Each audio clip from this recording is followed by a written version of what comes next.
कल हमारी मुलाकात हुई थी, हमने डॉक्यूमेंट्स भी आज जमा कर लिए, कल इंशाल्लाह वेरिफिकेशन हो जाएगा, जुमेरात को इंशाल्लाह ताला नोटिफिकेशन। पाकिस्तान तहरीक इंसाफ में कोई फॉरवर्ड ब्लॉक नहीं है, खान साहब चेयरमैन थे, है और रहेंगे, और इसकी लीडरशिप में सारे मुतफिक। स्पीकर कौमी असम्बली अयाज सादिक से पीटीआई वफ्द की मुलाकात, अपोजिशन लीडर की तकर्री के लिए मतलूबा दस्तावेज़ात स्पीकर ऑफिस को फराहम। चेयरमैन पीटीआई बैरिस्टर गौहर कहते हैं अब तक सिर्फ एक ही नामजदगी हुई है, जुमेरात तक अपोजिशन लीडर का तकर्रर हो जाएगा। पीटीआई में कोई फॉरवर्ड ब्लॉक नहीं, खान साहब के फैसले को कोई सियासी या एपेक्स कमेटी तब्दील नहीं कर सकती। खान साहब चेयरमैन थे, हैं और रहेंगे। चीफ व्हिप मलिक आमिर डोगर बोले, हमने स्पीकर कौमी असम्बली की हिदायत के मुताबिक अपडेटेड लिस्ट स्पीकर को जमा करवा दी। असद कैसर ने कहा स्पीकर की सवाबदीद है, वो जब चाहें ऑपोजिशन लीडर का नोटिफिकेशन जारी कर सकते हैं। उम्मीद है इसमें अब मजीद ताखीर नहीं होगी। जब कौमी असम्बली में ऑपोजिशन लीडर का तकर्रर हो जाए तो सेनेट में भी हो जाएगा।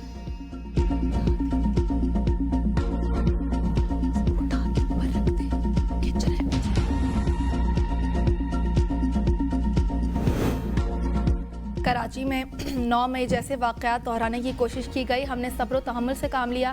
शर्जील मेमन की प्रेस कॉन्फ्रेंस, कहा पुलिस पर पथराव, मीडिया की गाड़ी को निशाना बनाया गया। पीटीआई नफरत अंगेज जबान इस्तेमाल करती रही। सुहेल आफरीदी को सिंध हुकूमत ने मुकम्मल सिक्योरिटी फराम की, ताहम सुहेल आफरीदी ने इंतशारी सियासत की। अपनी गलत मनसूबाबंदी का इल्ज़ाम सिंध हुकूमत पर डालना इंसाफी नहीं। हम मेहमान नवाज हैं, कहा था कि आप आएँ जलसा करें मगर सड़कें बंद ना करें। सुहेल आफरीदी को थ्रेट के बारे में भी बताया था। पहले ही वाज़ह किया गया था कि सिक्योरिटी खदशात के बायस कुछ इलाकों में जाना मुनासिब नहीं, ताहम जिन इलाकों में जाने से रोका था वही उन्हीं इलाकों में गए।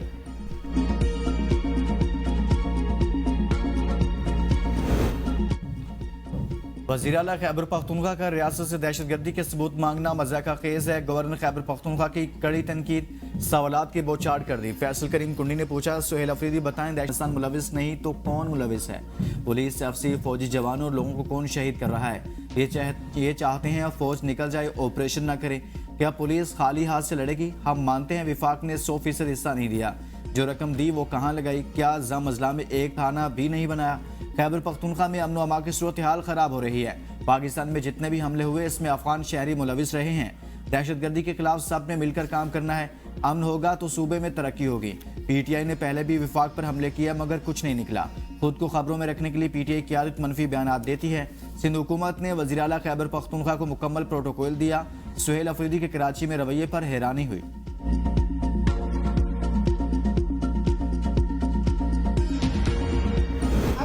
आसिफ अली जरदारी या कोई भी सदर इस मुमलिकत का उसके नाम से ऑर्डिनेंस जो है प्रोमलगेट किया जाए और उसको खबर ही ना हो कानो कान, तो फिर आप देख लीजिए कि आईनी इदारों की क्या हैसियत रह जाती है। हमें कहा जरूर गया है कि ये गलती से हो गया, लेकिन अगर ऐसी गलतियां और 2-4 होती रही तो खुदा ना खास्ता कोई ऐसी गलती ना हो जाए जो हम सब के गले पड़ जाए। कल एक ऑर्डिनेंस सदर मुमलिकत के दस्तखत के बगैर जारी हुआ। सदर जरदारी को धोखा दिया गया, उनके साथ बारीक वारदात की गई। सेनेटर परवशा खान की मीडिया से गुफ्तगू, कहा हमने जाली डिग्रियां सुनी थी लेकिन जाली ऑर्डिनेंस पहली बार सुना। हुकूमत ने कहा यह गलती से हो गया। पीपल्स पार्टी यही मशवरा देगी कि होश के नाखुन लें, जो भी ऐसी गलती कर रहा है वो अपनी सिफों से बाहर निकालें। चौधरी मंजूर ने कहा कि पीपल्स पार्टी ने पीटीआई लीडर को घर बुलाकर इज्जत दी, उनकी गालियां देने के बावजूद उनको कोई प्रोग्राम कैंसिल नहीं होने दिया। हुकूमत को निजकारी की बहुत जल्दी है, निजकारी के जरिए खसारे को नेशनलाइज कर रहे हैं और मुनाफे को प्राइवेटाइज कर रहे हैं।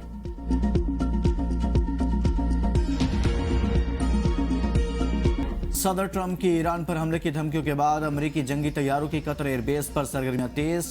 KC-135 एयर रिफ्यूलिंग टैंकर और B-52 स्ट्रेटेजिक बमबार तैयारों ने अल उदेद बेस से परवाजें की। अल उदेद एयरबेस ईरानी सरहद से तकरीबन 300 किलोमीटर के फासले पर है। पेंटागन हुकाम ने सदर ट्रंप को ब्रीफिंग में बताया कि ईरान के खिलाफ फजाई ताकत मरकजी हैसियत रखती है। दूर तक मार करने वाले मिसाइल भी अहम हैं। CBS न्यूज़ के मुताबिक 2 अमरीकी दिफाई हुकाम ने नाम जाहिर न करने की शर्त पर बताया कि सदर ट्रंप को साइबर और नफ्सियाती ऑप्शंस पर भी ब्रीफिंग दी, जिनका मकसद ईरानी कमांड का ढांचा कमजोर करना है। साइबर और नफ्सियाती कार्रवाइयां रवायती फौजी ताकत के साथ बेक वक्त चलाई जा सकती हैं, ताहम जंग का हतमी फैसला भी नहीं हुआ। नायब सदर JD वैंस की ज़ेर क़यादत व्हाइट हाउस के सीनियर मुआवनीन का फौजी कार्रवाई के बजाय सफारतकारी को मौका देने पर जोर।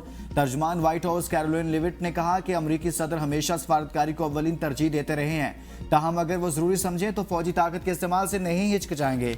इस हकीकत से ईरानी हुकूमत बखूबी आगाह है।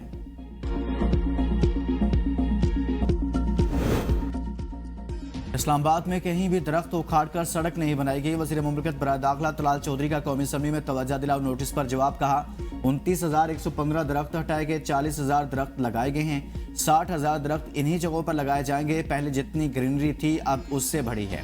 इस तरह नहीं होना चाहिए कि बिला वजह तनकीद का निशाना बनाए। चेयरमैन CDA पर तनकीद की बजाय तारीफ होनी चाहिए। हर प्रोजेक्ट पर पार्लियामेंटेरियंस और सहाफ़ियों को दावत देता हूँ, आए हम ऑन ग्राउंड ब्रीफिंग देंगे। रियाज फतेहाना ने इस्लामाबाद में दरख्तों की बेदरीक कटाई से मुतल्लिक तवज्जो दिलाओ नोटिस पेश किया था।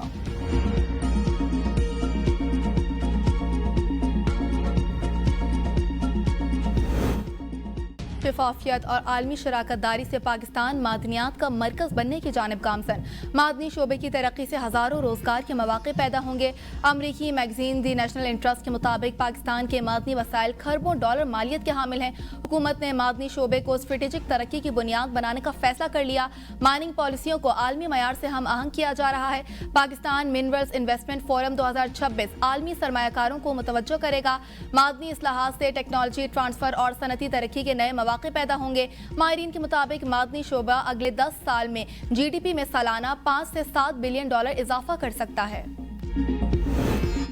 वफाकी आईनी अदालत में सुपर टैक्स केसेस की समाअत। एंग्रो कंपनी के वकील खालिद जावेद खान के दलाइल मुकम्मल। वकील ने कहा कोरोना के दौरान अद्वियात बनाने वाली कंपनियों के अलावा तमाम इंडस्ट्रीज बंद थी। जस्टिस हसन अजहर रिजवी बोले मास्क बनाने वाली कंपनियां तो काम कर रही थी। वकील खालिद जावेद खान ने बताया कि अब इन कंपनियों पर टैक्स नहीं है जो कोरोना में काम करती रही। बाकी पर आमदन की बुनियाद पर दर्जाबंदी करके सुपर टैक्स लगा दिया गया। केस की समाअत कल तक मुलतवी। कल सलमान अकरम राजा फरूक नसीम दलाइल देंगे।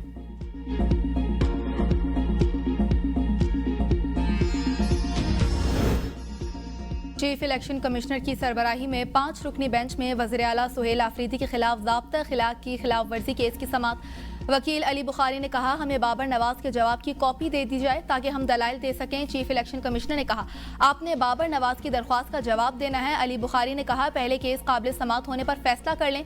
कमीशन ने समाअत 20 जनवरी तक मुलतवी कर दी। हमने वज़ीर आला KP का सिंध में इज्जत वकार और गर्मजोशी से इस्तकबाल किया। पाकिस्तान पीपल्स पार्टी के रुकन कौमी असम्बली मिर्जा इख्तियार बेग की APN न्यूज़ से गुफ्तगू। कहा हमने जलसे के लिए इन्हें NOC दिया। सिर्फ 3 शराइत रखी थी कि हुकूमत और फौज के खिलाफ कोई बात नहीं होगी और जलसा पुरअमन जलसा होगा। उन्होंने जलसे से पहले ही सदर और सिंध हुकूमत के खिलाफ बातें की जिससे मामलात खराब हुए। इनके वर्कर्स भी इश्तियाल में आगे ये तरीका दुरुस्त नहीं था।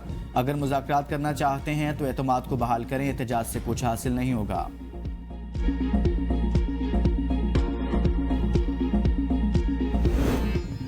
अडियाला जेल में बानी पीटीआई और बुशरा बीबी से मुलाकात का दिन। मुलाकातियों की फहरिस्त में 6 लोगों के नाम शामिल। बानी पीटीआई की बहनों और बुशरा बीबी की फैमिली का भी अडियाला जेल आने का इम्कान। पीटीआई की जानिब से क़यादत को अडियाला जेल पहुंचने की कॉल दे दी गई। अडियाला जेल के अतराफ सिक्योरिटी के सख्त तरीन इंतजाम। पुलिस ज़रा के मुताबिक 5 मकामात पर पुलिस पिक्स कायम की गई। रावलपिंडी शहर भर में दफ़ा 144 नाफिज है। खैबर पख्तूनख्वा में सेहत कार्ड के तहत 11 माह में 10 लाख से ज्यादा अफराद का मुफ्त इलाज। सेहत कार्ड पर 31 अरब 66 करोड़ रुपए से ज्यादा खर्च हुए। रिपोर्ट के मुताबिक ज्यादातर रकम दिल, कैंसर और दीगर संगीन बीमारियों के इलाज पर खर्च हुई। महंगे और पेचीदा इलाज पर 23 अरब रुपए से ज्यादा खर्च किए गए। 4 लाख से ज्यादा अफराद ने सादा इलाज से फायदा उठाया। सरकारी अस्पतालों में सेहत कार्ड के तहत सबसे ज्यादा मरीजों का इलाज किया गया। सरकारी अस्पतालों में 6,92,000, निजी अस्पतालों में 3,33,000 से ज्यादा अफराद का इलाज मुमकिन हुआ। ज्यादा तादाद खवातीन की।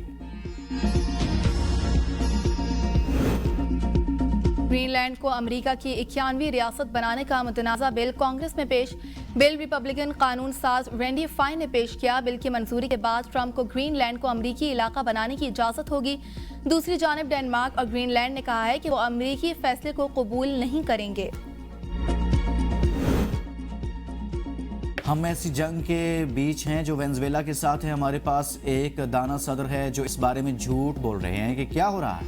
अमेरिकी अदाकार मार्क रूफेलो की ट्रंप इंतजामिया पर कड़ी तनकीद। कहा अमेरिका ने वेनेजुएला पर गैर कानूनी हमला किया। वो दुनिया को बता रहे हैं कि